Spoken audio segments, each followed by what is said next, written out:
Textil. Ten sa častokrát nachádza na miestach, na ktorých by ste to absolútne nepovedali. Mnohí z nás si myslia, že textilný odpad produkujeme iba oblečením. Dneska si však povieme, že tomu tak nie je, pretože textil nás obklopuje. Naozaj všade. Táto sedačka, záclony, moja tigria koža. To všetko sú materiály, ktoré sa jedného dňa môžu stať textilným odpadom. Textil hrá v našich životoch veľmi dôležitú úlohu. Viete menovať nejaké 3 oblasti okrem odevu, kde sa ešte textilný materiál nachádza? Ak nie, nevadí, pretože sa spolu na to pozrieme a povieme si aj príklady.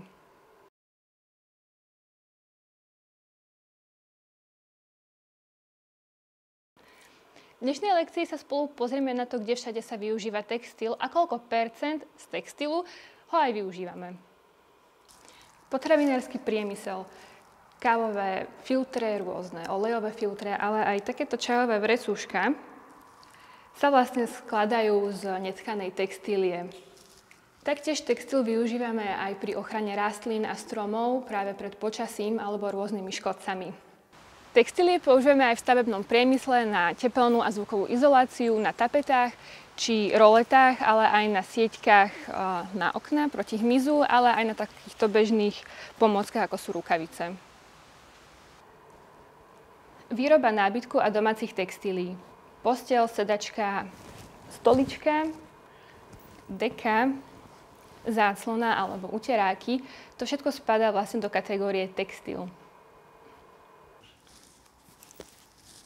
V zdravotníctve sa stretávame taktiež s textíliami, a to napríklad pri jednorazovom respirátori alebo pri takýchto obväzoch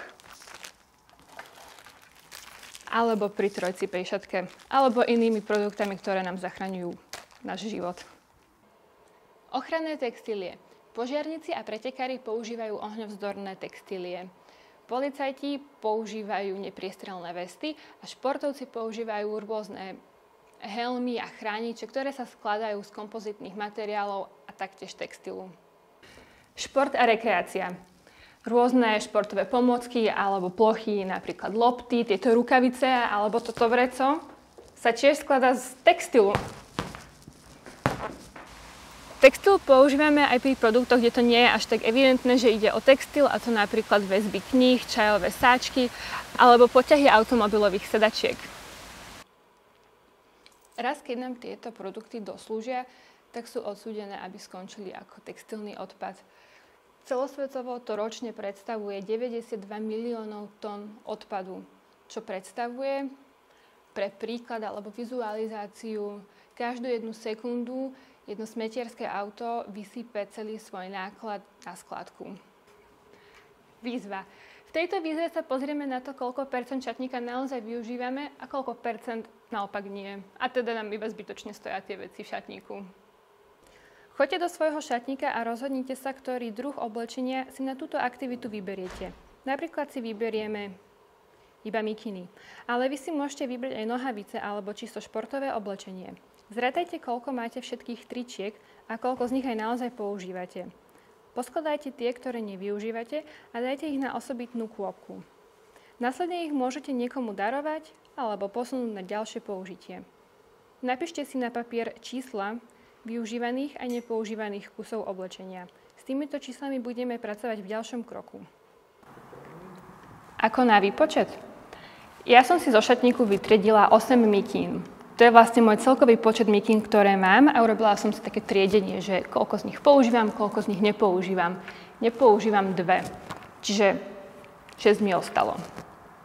A teraz sa môžeme pozrieť na to, akým spôsobom sa to dá vypočítať aj percentuálne. Tak ako na celkový výpočet? Ja mám nepoužívané mikiny 2. Celkový počet mojich mikín je 8. To si vlastne vydelím a vyjde mi 0,25. Tým ale ešte nekončím, pretože 0,25 si vynásobím 100, pretože máme 100% a vyjde mi 25%, čo je vlastne 25% celkového počtu nepoužívaných textílií v mojom šatníku, čo sú vlastne mikiny.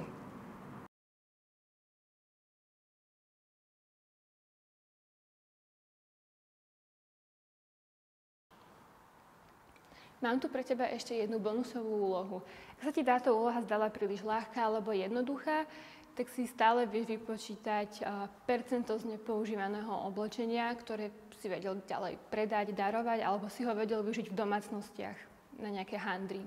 Alebo si ho proste jednoducho iba vyhodil. Teraz, keď sme spolu na konci tejto lekcie, tak sa môžeme zamyslieť. Prekvapil ťa tvoj percentuálny výsledok? Je príliš vysoký, alebo naopak je príliš nízky?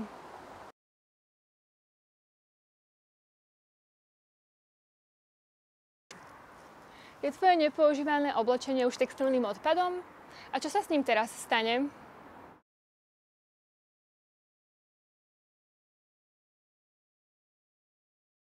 A teraz skúsme spolu na papier napísať nejaké tvoje zamyslenie nad tým, či naozaj musí tvoje nepoužívané oblečenie končiť ako odpad.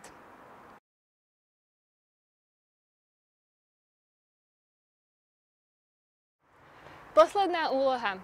Zamysli sa nad prostredím, v ktorom denne tráviš tvoj čas mimo tvojho šatníka a pomenuj 3 produkty, ktoré sa jedného dňa môžu stať textilným odpadom.